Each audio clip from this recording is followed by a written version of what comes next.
My name is Kat Atwell, and this is part of the YOL Work From Home Wellbeing Series. Welcome. Thank you for joining us. As I just mentioned, I'm here in Denver, Colorado, and I work with an organization called Project Helping. Audrey is going to give you kind of an overview as to what the company does. We have a lot of different components, and she's got her hands in all of it. So go ahead, Audrey. Hi. So nice to meet you all. So Project Helping is a mental health nonprofit. Our mission is to improve people's mental wellness through volunteering, acts of kindness, gratitude. When it's not COVID time, we are running over 40 different volunteer opportunities a month. We're partnered with about 35 different nonprofits in Denver, and we love to be able to get groups together to go help and volunteer, and hopefully doing good, feeling good. Just like you go to the gym to work on your physical health, we're trying to get people to go volunteer to work on their mental health. During COVID, we've had to pivot just a little bit. We're doing virtual volunteering. We're doing Kind Connections programs, which is just a virtual way to hang out, talk about mental wellness, get to know some people, stay connected during this hard time. And then we're also doing these virtual storytelling workshops that Kat is running, our Your Moment program. So we are doing a bunch of that stuff right now. Why I was a little bit late was because we partnered with Denver Housing Authority, and we are making their seniors and disabled residents senior care kits. So we are taking them to 1,436 low-income people, and we have volunteer opportunities where people can come in shifts and make these kits for these seniors. And we're also doing a phone buddy system too, where you can call them and just give them somebody to talk to for 30 minutes. So our mission is to just get people to be doing good and thinking about gratitude for other people. So yeah, let me know if you have any questions. Well done. And our website is projecthelping.org, just, as an overview. Those kind kits that she's been putting together, she's been going nuts with. They have some like little gifts in there, and then what makes them unique is everybody that puts them together can include personalized cards for folks. So when they receive them, it just lets them know, I think right now in particular, with the amount of isolation that we're all going through, especially those, in lower income or senior housing where you are especially isolated and feel possibly overlooked, it's important to let them know that they aren't and that we are still here to help and care for them. Can everybody hear me okay? Are we good? Okay, because I'm going to just jump right into it. Now, Audrey, do you have access to the chat? Yes. Okay, so Audrey's going to include some information as well into yep, there she goes. As far as etiquette that we prefer when this is going on, this can be an open discussion. So if at any time you want to pop on, please do. I am a talker, so just fling yourself in there if need be. A little background about me. I have been involved directly with Project Helping since about last October, but I've been working with this program since the end of 2017. I left a 20-year financial career to get more involved in the mental health and wellness space because it feeds me more, and it's really what I'm passionate about. And quite honestly, I have a daughter who's 12, and I figured if there was ever a time to show her that trying to go off the path that you've been on for a really long time is important, now is the time to do it. And I'm really grateful that I have. Now, Audrey should have included some information in there about, you put in any kind of crisis info? In the event, okay, thank you. There'll be some crisis information. And what I typically do during these workshops, we have a discussion about stigma in the workplace, with friends and family. And, if anybody has any examples that they want to bring up, you are more than welcome to do so. Otherwise, I will provide them. And what we wish to overcome when dealing with stigma in general. Then I like to do a brief story structure, what does and doesn't work when you're trying to share your story. Normally what we craft is only about 2 to 3 minutes to allow the individual who wants to tell a story to just really focus in on a small moment of their lives. I don't want my mental health story to start when I was 21 in college, because we would be here for 7 hours. um, maybe longer. But I want to be able to put into words some concepts that, you know, are vague and hard to understand, or may feel different. What anxiety feels like to me might be entirely different, and likely different to Brian, for instance. And to be able to bring the five senses into these feelings really helps to connect with others.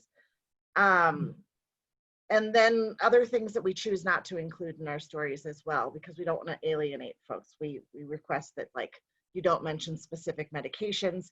I've been volunteering with the National Alliance on Mental Illness for quite some time, and we've run into situations.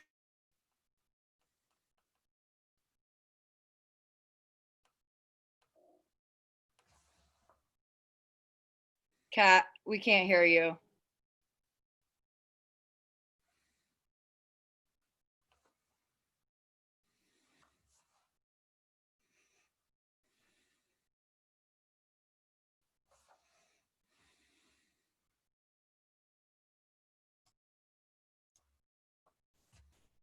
It seemed to happen at the same time that somebody left the room, so I'm wondering if it's a Zoom error.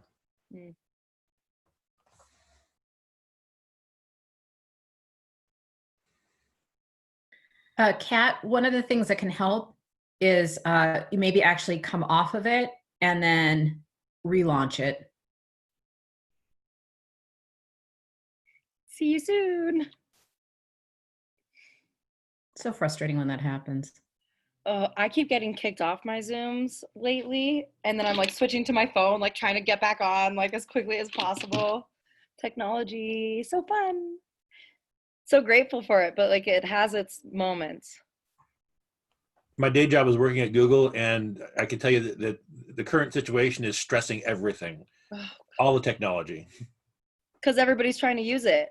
Yeah, we're seeing peaks that we've never seen before. Yeah.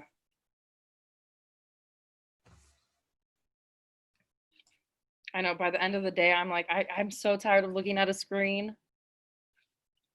Like, I can't look at it. I don't know how people do that, like have computer jobs, like where they like are constantly looking at screens. And being hunched over the keyboard all day. Oh, my neck's been hurting since since quarantine started.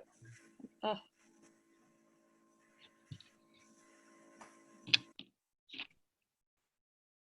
Kat, are you there? I think she called in with your name, Audrey. I'm seeing two Audreys. Yeah. But she seems to be here. Let's see, connecting to audio. Mute myself.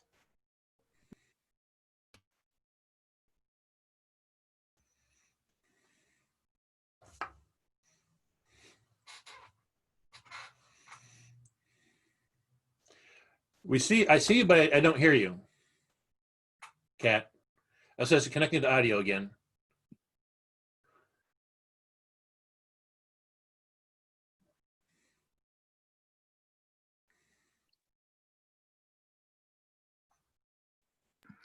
Kat, maybe try calling in. I can put the call-in number in the chat box.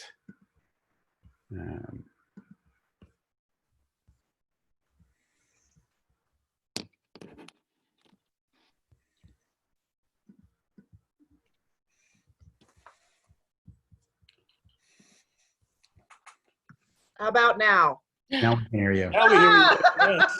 What's that? I was seeing everybody, and it's like Zoom has crashed. I'm like, but I'm halfway here. So sorry about that. Thanks for your patience, because that never happens to anybody. If I counted up the number of Zoom calls that I've been on since the beginning of March, there would be a lot of Zoom calls. Can I just say something quickly, Kat? Yeah. So I'm Shannon Wallace, and I was thinking about your improv background, which was one of the things that attracted me to this call. Yeah. And I was thinking, yeah, you know, I've had this crash and I just kind of go with it. But I was thinking, what's the yes and from an improv standpoint, you know, when it all crashes? Right. You have any good like one-liners for that? One-liners, no. You know, completely off the beaten path. I do improv to help myself with my anxiety. Because when I'm doing improv, you know, everything's coming from what's happening in that exact moment. It's about one of the most mindful things that I do. I wish I had a quick go-to thing. Audrey, I will mention, during our team meetings, which we have daily, will freeze herself from time to time just to mess with people's heads. Yeah, yeah, so that'll happen a lot. Yeah, what I have come to realize is that everybody crashes at one point or another. So I think we're just kind of getting used to the new normal. Now, if we go back to work and we just start randomly falling out of our chairs, that could be problematic, but you know, Yeah. one thing at a time. We've just started figuring out how to do online improv shows, by the way, which has been really funny from our own spaces. But that is way off the mark from what we're talking about today. However, it is something that I incorporate. When I do a lot of my storytelling, most of it is coming from a place that is not yet available to me until it is. and I find that having a sense of humor, especially when discussing something as potentially heavy as mental health can be, that it's very useful. Also, just to be forthright, I also live with bipolar and I live with generalized anxiety and panic disorder.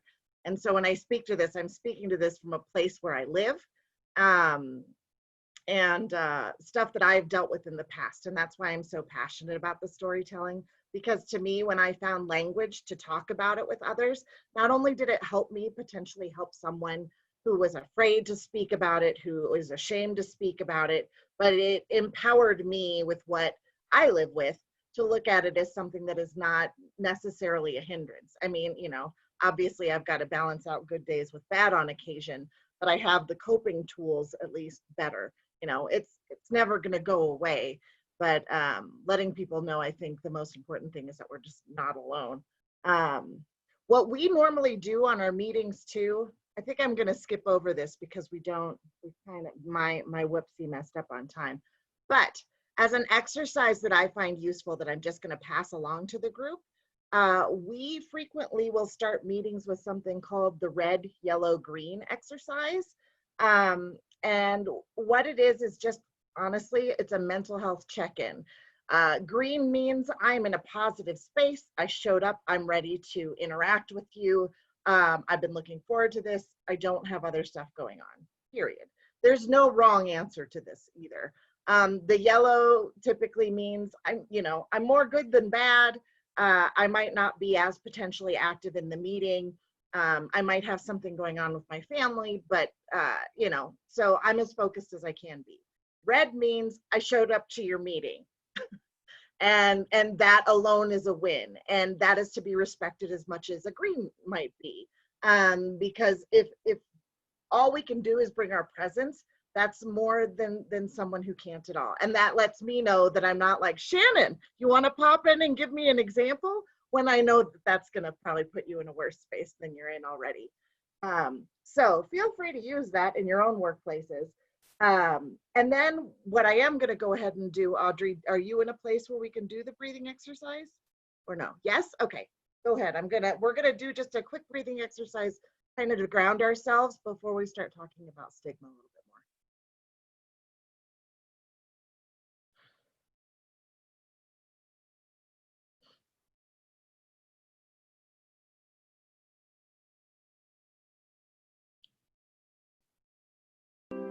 During this meditation, we will focus on being mindful, finding that point where you are completely aware of the now. Breathe in through the nose to a count of 4 and out to the count of 6.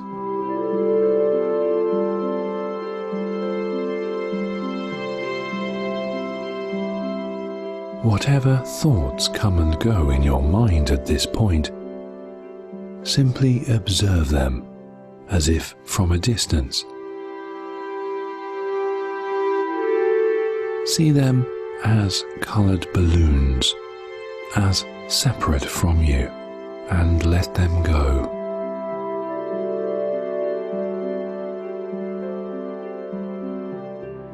let them float away.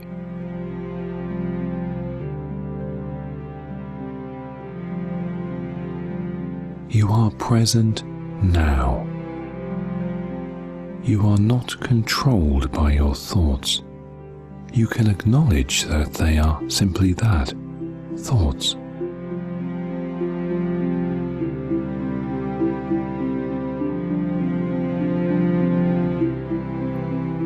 Be conscious of the beat of blood within you, of the rhythm of your breathing, the brush of clothing against your skin.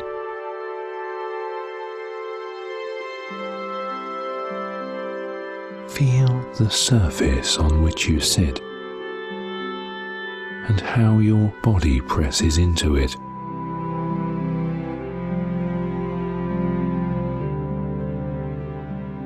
Be aware of any scents that you can smell or colors you can see.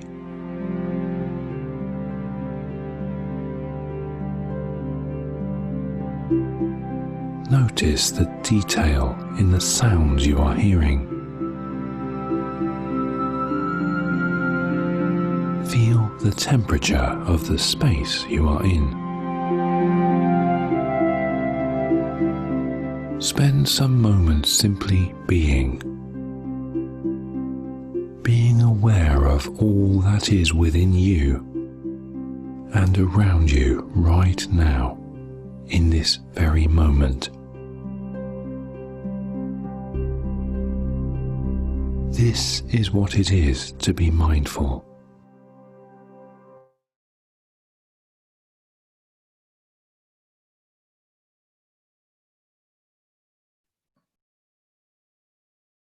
Okay.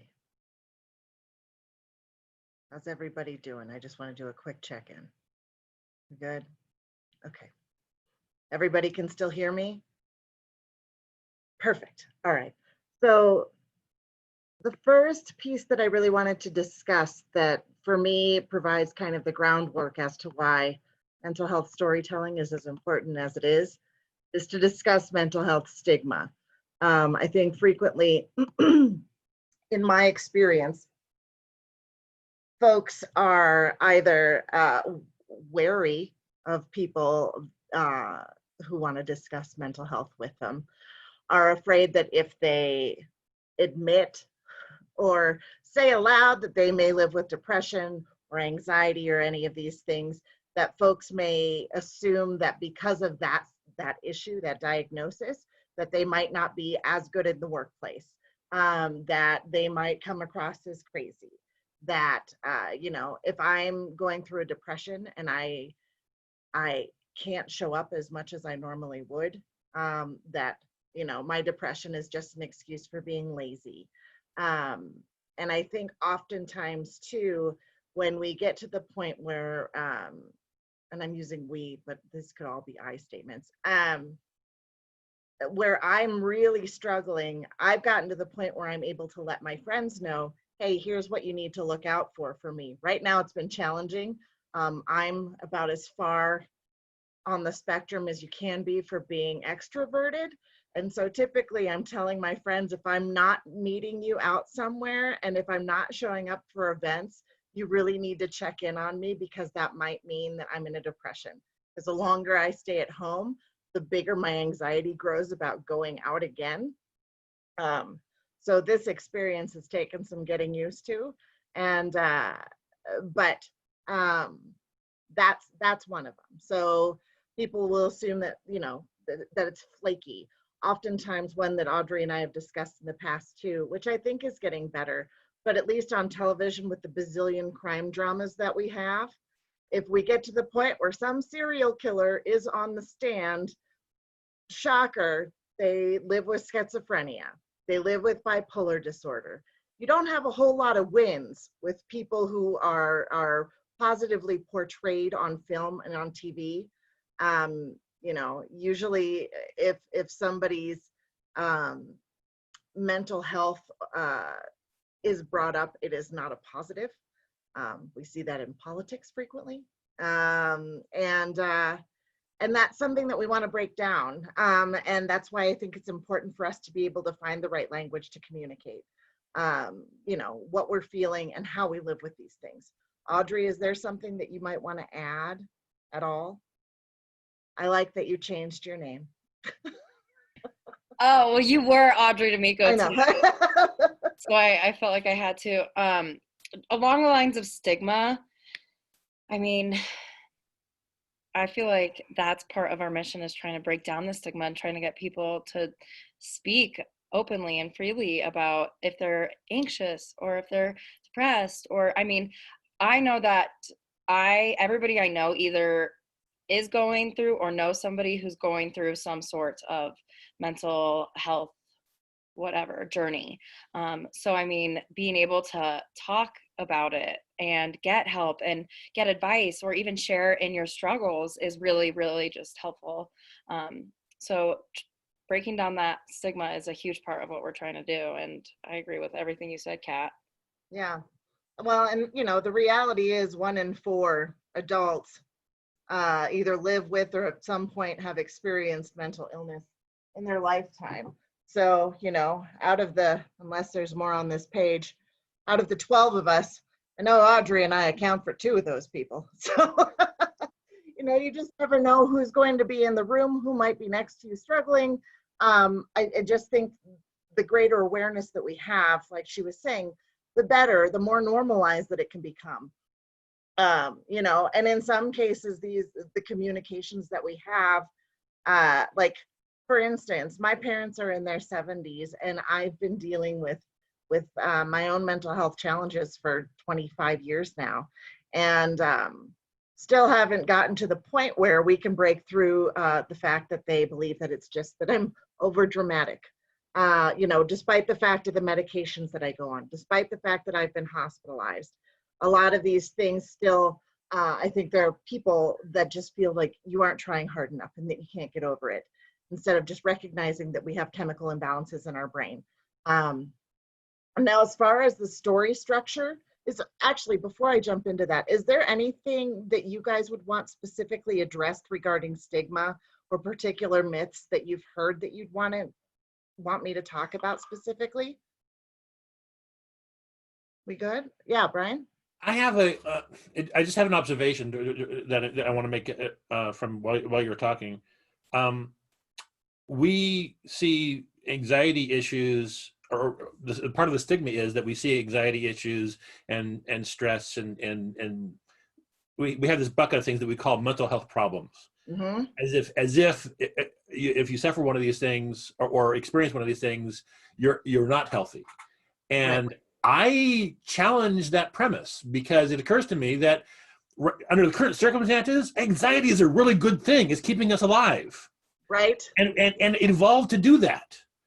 It evolved as a self-protection mechanism. Right.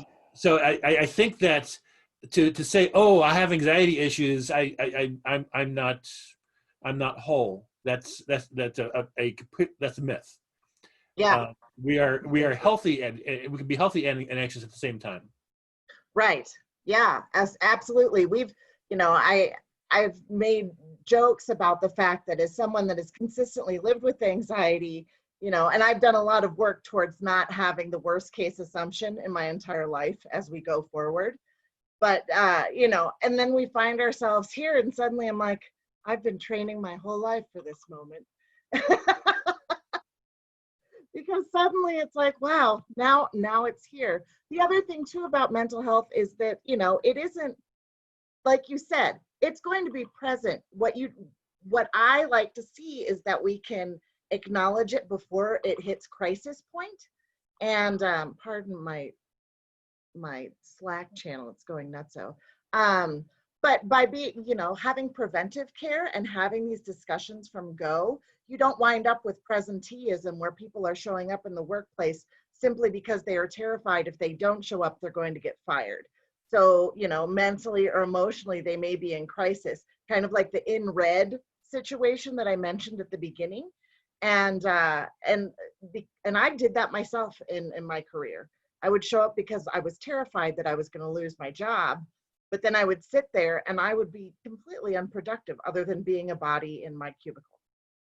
So moving on from there though, in discussing, mental health with whomever, story structure, typically what I like to highlight is that we are really zooming in on a moment.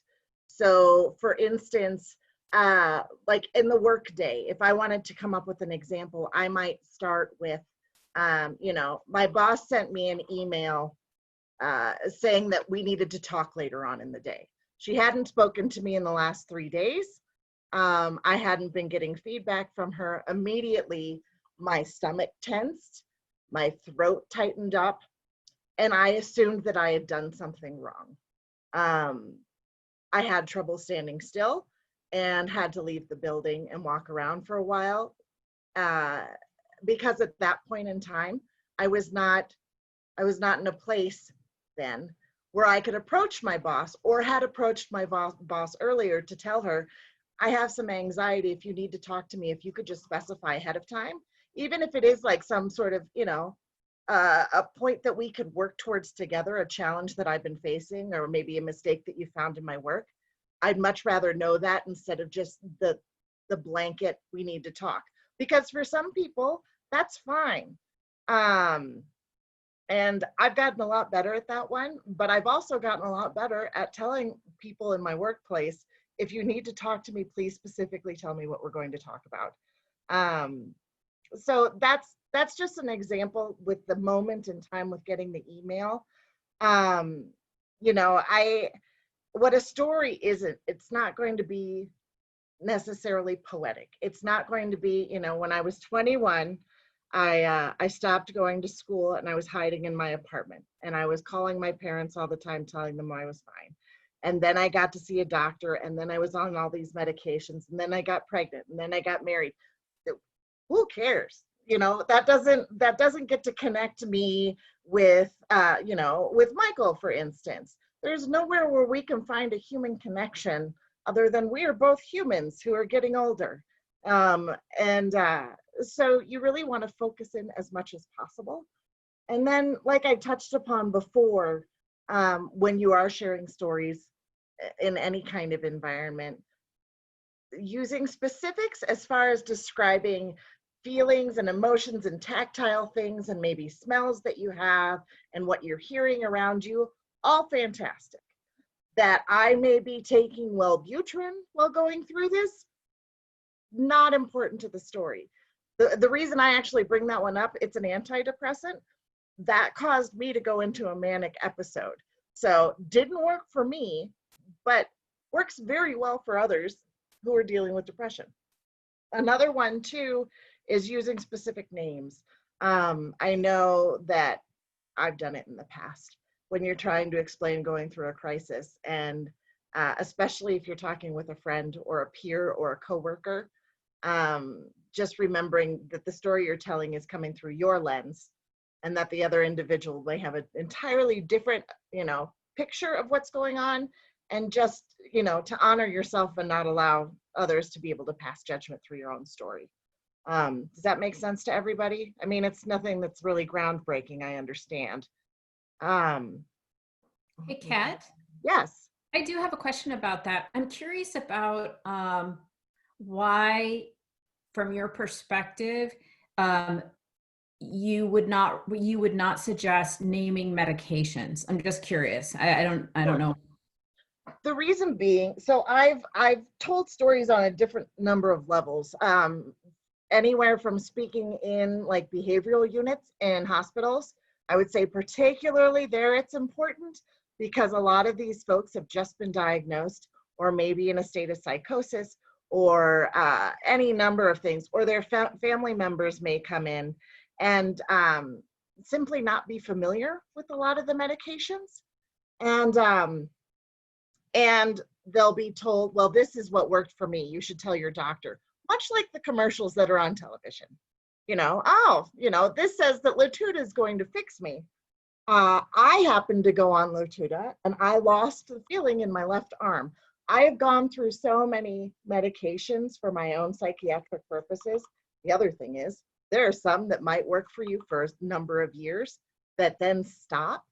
That's one of the challenges that I think most mental health professionals have, is that it constantly is evolving. Your body can finally, hit capacity with one and you have to start in something new, or they create something that hits you better. To say that you're taking a specific medication, you don't know what the other person may be on or have been on, or have a friend that was on that might have wound up having suicidal ideation as a result of it. And so, I mean, much like with an individual, there are judgments associated with particular medications. And there's also medication stigma in itself. There are people that, go ahead. No, yeah, so I was wondering, so you're suggesting don't identify the medication, but it's not that you're saying don't say that you've used it. Yeah. No, definitely embrace the fact, if you want to share with people you're taking medication, I support that. Simply because I think all too frequently people are like, but you know what? You should go outside and get some more sunshine. That's going to make it all better. Or have you tried, more, I don't know. What are the ones that you usually hear, Audrey?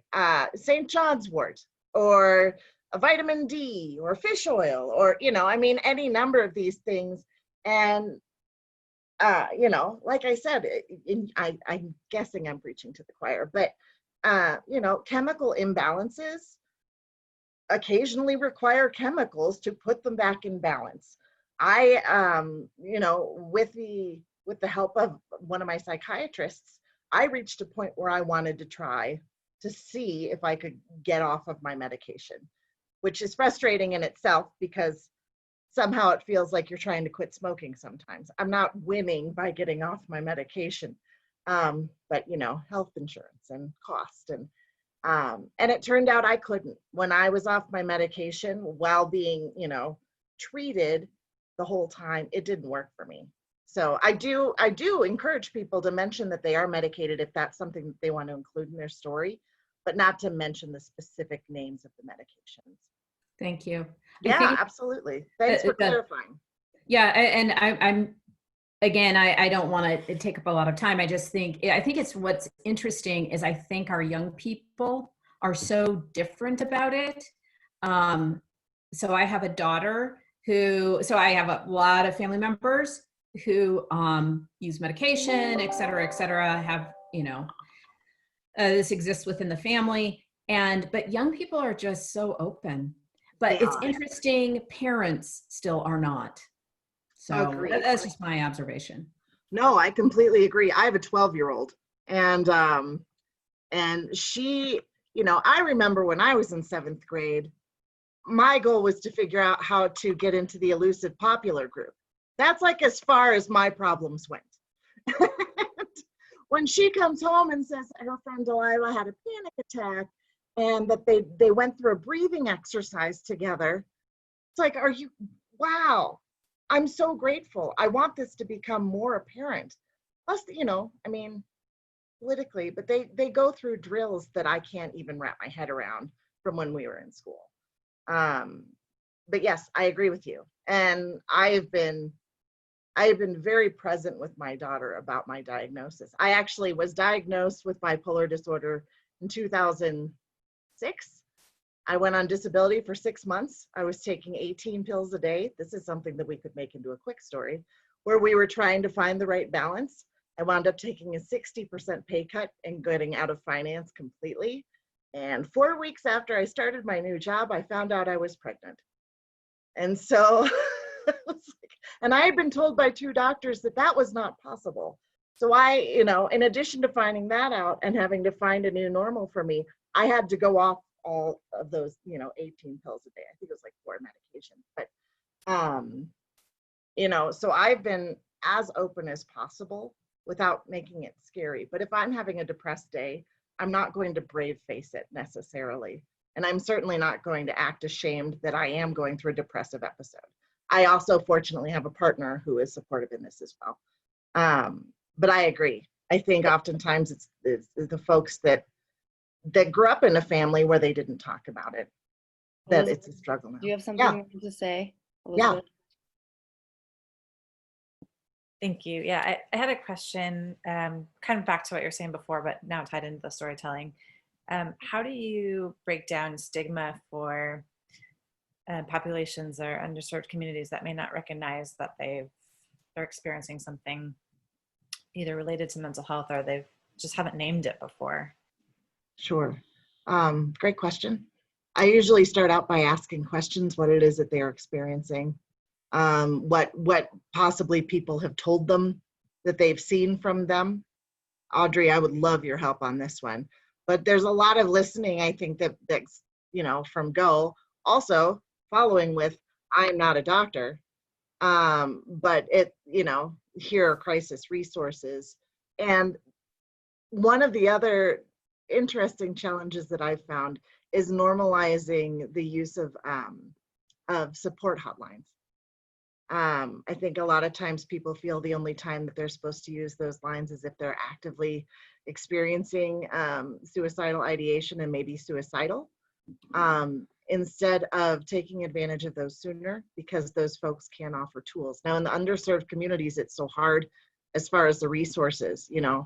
I know I'm real fortunate that I can have a therapist and that I have access to medication. Audrey, go ahead and pop in. Yeah, I would say, so one, definitely listening to them, but kind of like Kat was saying, like telling your story. So I was feeling, and like describe how you feel when you feel anxious, and then like my chest was tightening, and try to kind of relate, and that is really helpful. And then that could also get them to, oh, that's what happens when my chest is tightening and I'm feeling like this, like then because then you can be like, oh, so, or like when you feel excited. And so kind of explaining to them how you feel and telling your own story can help them kind of relate and figure out, oh, this is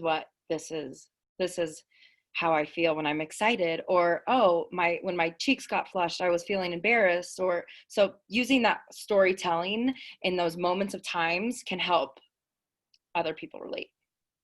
Are we answering your question at all? Yeah. I think in my reach, I think I'm just struggling to identify what it is, help people identify what it is if they've never really known it before, especially in these times, like we're all experiencing anxiety on some level that maybe hasn't really been experienced before, or we're just all unfortunately or fortunately connected in that way, on some level. So just curious how you navigate that storytelling and get that reach. Yeah, I think, well, two ways. One, like I said, asking questions. If they're able to describe a feeling that they have or an experience where something in their body reacted differently, obviously, again, prefacing, they are not actively in crisis. But if this is just a discussion that we're having either after the fact, or if you are concerned about somebody, that is when storytelling can be the most potent. When you can take a moment of your own time and say, I had to go to the doctor after a period of time because the idea of leaving my own house made me physically sick to my stomach. I had a friend, this is where I shouldn't go, but when, you're trying to describe what a friend or somebody else you've observed them go through, it's not as impactful as when you can explain it yourself. Because I think a lot of people too are afraid to mention what they're going through. And so by sharing your own story, you're empowering that person to give you more detail as to what they're going through. I think what we've done in the past, just as a community, is kind of downplayed lesser issues. And like I said, we wait until folks reach crisis.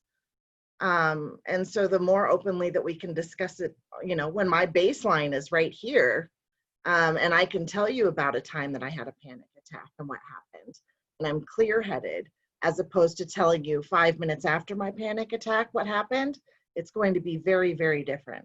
So being able to capture these moments is extremely helpful. And then the other thing, actually, which ties into that is knowing who your audience is.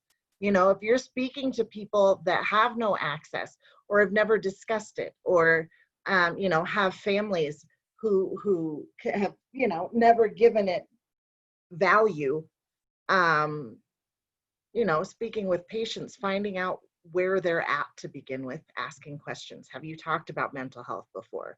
What's the opinions that you hold about mental health? Do you feel that mental health impacts your physical health? Do you think that, you know, mental health, that yours can improve over time, that you have any control over it? You know, have you ever considered what kind of coping mechanisms that you can create around these things? You know, occasionally in other circumstances, I've used questionnaires at the beginning just to find out where people are before we've had a conversation to where we are after the discussion has taken place within a workshop, just to see if we've made anybody even a little bit more open-minded and possibly willing to share something with anybody, even if it's themselves. Let me scroll down a little bit more. Now, what we've done in the past with our workshops, which we're gonna, I think, skip over a little bit, is I've had active workshops in the past, which we are holding right now, if you'd want to utilize these going forward, but to brainstorm specific ideas for folks. Things that are also really important when you're crafting your own story. We're going to give you a tool to do that on your own too. But is to cut out as much exposition as possible. You know, I don't need to explain what I was talking about with my husband, you know, and what streets we were on and what town we were in and what we were driving right before I was in a car accident. I can tell you from the moment that I watched glass shatter from my window onto my lap and I started hyperventilating, that's the part that's going to get somebody involved from go. And they're going to recognize, oh, wow, this is going to be something powerful. Then, you know, it was 7 p.m. on a Thursday, and I was really excited we were going to make it to our parent-teacher conference on time. Doesn't matter. What you want to do is take at that moment that you feel this is a real good example of what a panic attack looks like and get right into it from go, especially if you're doing just a 2 to 3 minute thing, which is especially useful with, you know, when you do have abbreviated time to share your story. And then focusing on your 5 senses. You know, for me, I get hypersensitive with my hearing when I get panicky. If more than one person is talking at once, it makes my anxiety skyrocket, which is a weird one. And maybe not weird, but you know, people don't know that if I'm not going to share it. So if I say, you know, during this anxiety attack, the television was going, my daughter was yelling at me, and I had music playing. And it got to the point where I had to go hide in my closet for an hour. Those little details about the sounds, or even saying, you know, I was listening to Sheryl Crow and my daughter was yelling at me about math homework. The more specific that you can get with your detail, the clearer the picture that you can paint for people. You know, if during a period, I don't know, Audrey, if you want to pop in, but like when I have panic attacks, my body gets freezing cold. You know, to be able to try and explain that, and that my hands get really tingly. I think I've gone to the hospital 3 times for panic attacks when I've been convinced I was having a heart attack. Those are real hard to get over too, because I'm ashamed that I didn't read my own body correctly. So being able to share that with others too, I think is important. It's better to be able to use it as a learning tool than something that you're ashamed of, because I know I'm not the only one that's ever been to the hospital for a panic attack. Yeah, go ahead. I would like to kind of ask the group, like, are there any emotions or something that like you really think about that you feel, or that kind of like Kat's talking about?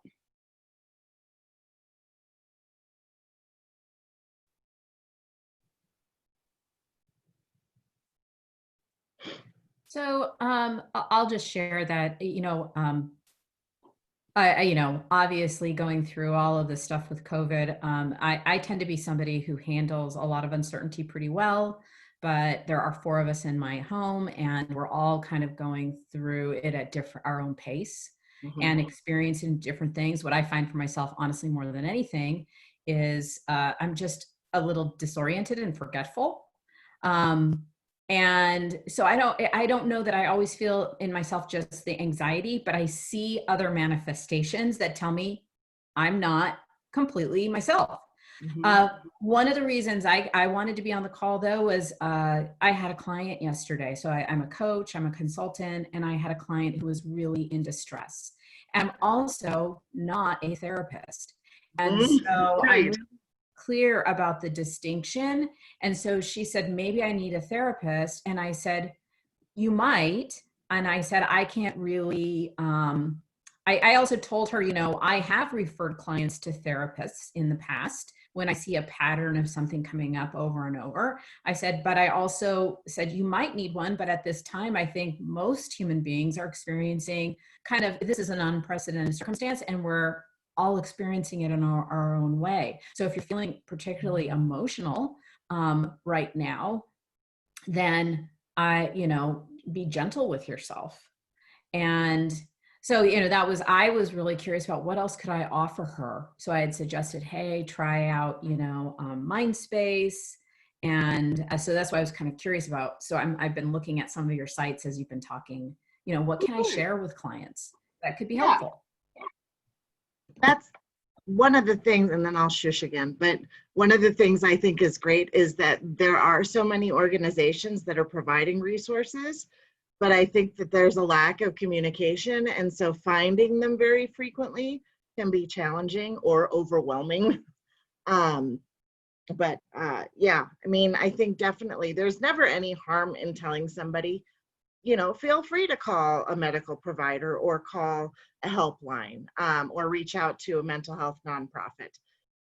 On the Project Helping page, we do have a whole list of resources, don't we? Unmute yourself. I did put it in the chat as well. Oh, great. It's projecthelping.org/mental-health-resources. That's a great guide for people. Mm-hmm. And there are going to be organizations all over the place and online support groups. I completely agree with you. I had a friend of mine who called me earlier in the week, and she said, I noticed that I'm not eating, and I realized that that is a sign that I might be going into a depressed place. And just be able to celebrate that alone, one, that she recognized it, two, that she told somebody about it. I think communication is, obviously it's always important, but especially when we're as isolated as we are and in close quarters with people all the time that we usually have breaks from. And, so just being open about that sort of thing. Let's see. I'm going to exit my full screen here. One of the ways that we also help folks is through a platform that we created with a company called Story2. And could you put a link to that bad boy in there too, Audrey? If you haven't already, sorry, I'm not up on my chat like you are.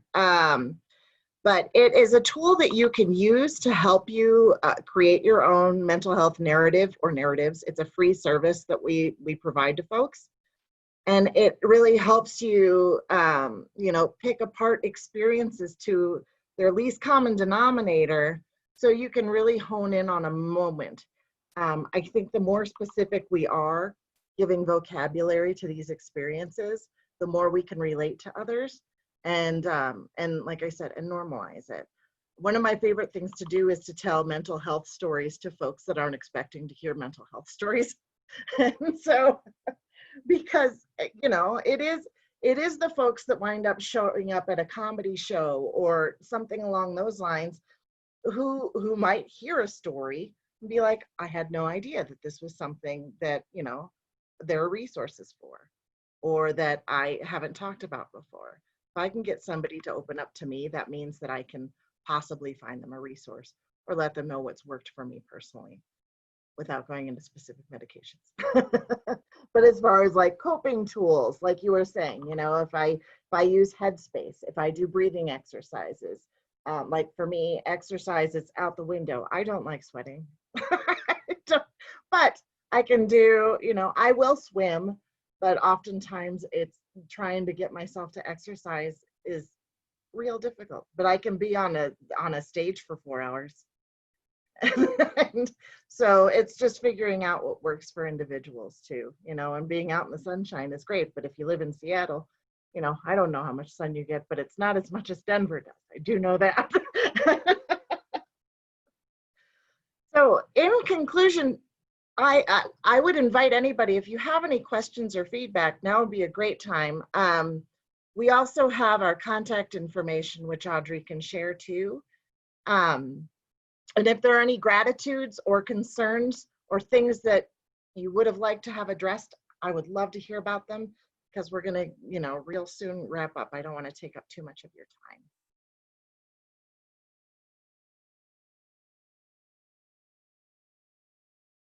Was this helpful? Hopefully. Okay, great. And yes, yeah, as Shannon said, David, I think also mentioned it earlier before everybody got on the call. Self-care is so important right now, and just being gentle with ourselves, I think is absolutely necessary.